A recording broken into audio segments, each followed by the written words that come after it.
Welcome to the first audio recording of the columns written by myself, Robin Avery, here at Primetime for Seniors.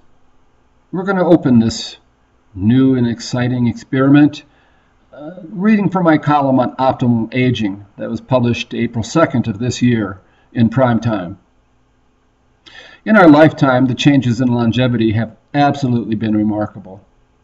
White males have added 10 years to their lifespan since 1950. I was born in 1952. While white women have added slightly less at 9 years to their life. Males of color have added 13 years. Women of color have added almost 16 years to their lifespans. Today, most men can expect to live to be 74 and most women can reach almost 80, but the trend for baby boomers is to live well into their 80s. Now, in spite of all the baby boomers that we see growing older every day, in spite of this abundance of subjects, few studies have explored this path to happy, well aging, as opposed to its alternative, sad, sick aging. With little research to reference, we haven't had much comparative data to guide us elders towards best practices for these new and longer lives we're living. That might have changed. A review of what is arguably the best book on the subject, called Aging Well, Surprising Guideposts to a Happier Life. This book focuses on the landmark Harvard study of adult development by Dr. George Villant, and it made some fascinating discoveries. It started in 1941 when 824 people, divided into 3 groups based on their mental and physical health, joined the study. Selected more than 60 years ago and studied for their entire lives, these people comprised 260 socially advantaged Harvard graduates, 456 socially disadvantaged inner-city men born about 1930, and 90 middle-class, intellectually gifted women in Southern California born about 1910.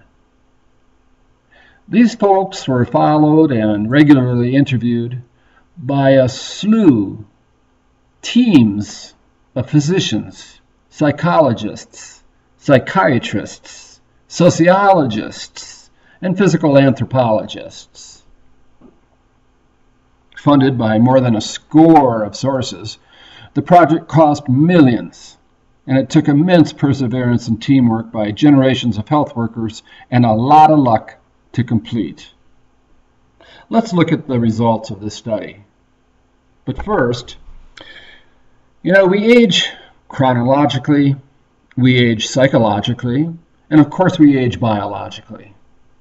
Psychological and biological aging classically are divided into normal aging, about 70% of us, pathological aging, which consists of a medical diagnosis usually requiring medications, about 23% of us, and then the optimal agers, which only comprise about 7% of us. It's said that while old age can be a minefield, if you see footprints leading to the other side, step into them. So we need to create some markers, some milestones, some guidelines. Marvin Barrett, who at age 78 and a member of this study, and a distinguished journalist and survivor of cancer and heart attack and stroke, wrote, "Old age is a high plane, an altoplano, that when you pop up onto it, there's nothing there but horizon. Few discernible features, and at first glance, no tracks to follow.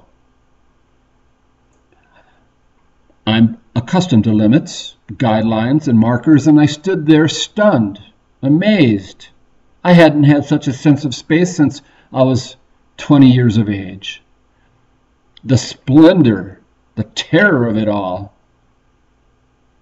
Well, Aging Well, Surprising Guideposts to a Happier Life provides some tracks to follow, the guidelines and markers that will help us have conversations for planning and appreciating our longer lives. Let's look at the 6 variables that are not predictors of healthy aging according to this study. Genetics. Ancestral longevity weakly correlates to a long life.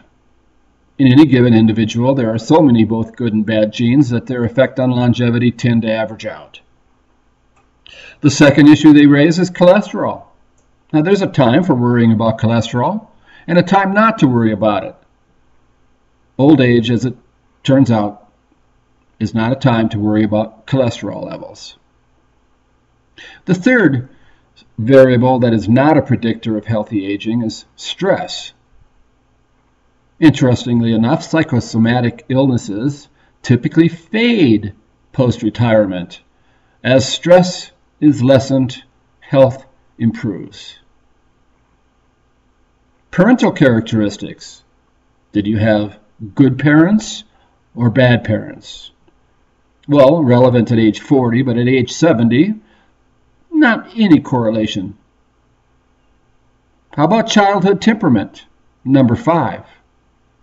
Were you shy or anxious as a child? Then it could certainly have deleterious health effects. But if you're shy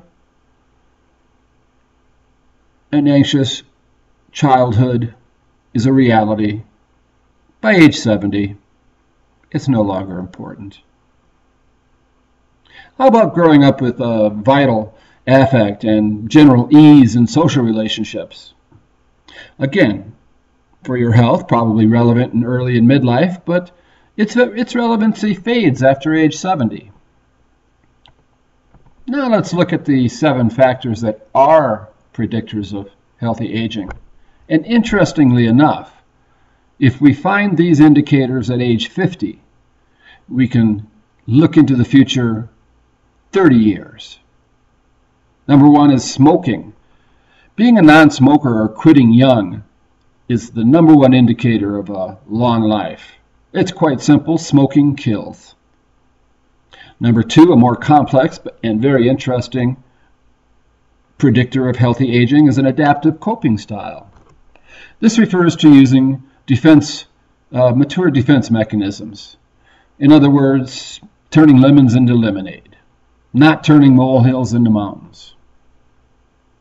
One of these mature defense mechanisms, sublimation, I'll touch on later in the column and will be the subject for next month's audio recording. Number 3, absence of alcohol abuse. Alcohol abuse is a major and often recognized cause of unsuccessful aging. Number 4, it's very important to have a healthy weight and good nutrition.